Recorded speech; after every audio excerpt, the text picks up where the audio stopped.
Hindenburg से और भारत में कुछ विपक्षी पार्टियों के पॉलिटिक्स से जोड़कर देखिएगा तो आप लार्जर पिक्चर नहीं देख पाइएगा, नहीं समझ पाइएगा कि चल क्या रहा। आपने राहुल गांधी को कई बार चक्रव्यूह शब्द का इस्तेमाल करते हुए अभी हाल में सुना होगा।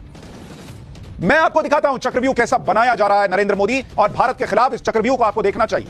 इस चक्रव्यूह के सेंटर में अगर आप देखेंगे चक्रव्यूह, और इसके सेंटर में कौन है?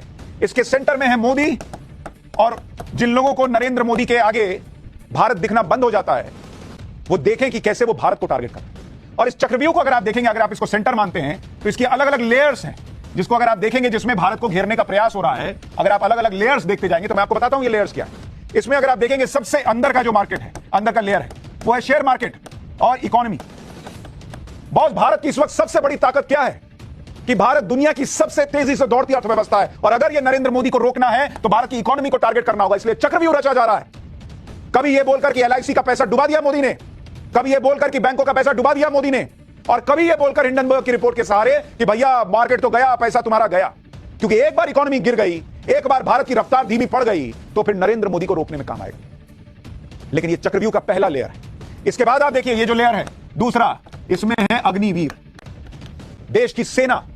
अगर देश की सरहदें कमजोर पड़ गई, अगर देश की इंटरनल सिक्योरिटी कमजोर पड़ गई, अगर देश की सेना जो कभी नहीं हिली, कभी नहीं डिगी, आसपास के देशों को आप देख लीजिए, अगर वो सेना कमजोर पड़ गई तब जाकर भारत को कमजोर किया जा सकता है और इसलिए अग्निवीर पर सवाल उठते हैं। इसी तरह से आप देखिए एक लेयर है किसान।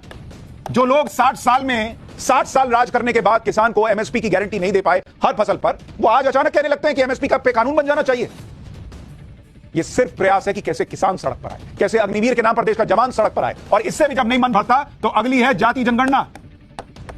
जाति का जनगणना के नाम पर किसी तरीके से जो हिंदू है वो बट जाए और वो सड़क पर आ जाए। इससे भी मन नहीं भरता तो अगली लेयर है आरक्षण।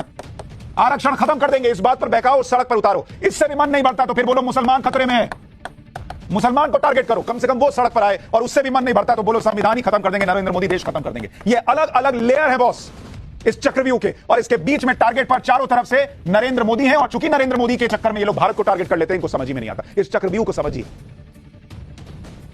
सड़क पर कैसे लोग आ जाएं और बांग्लादेश जैसे हालात बन जाएं, प्रयास इसी का दिखता है।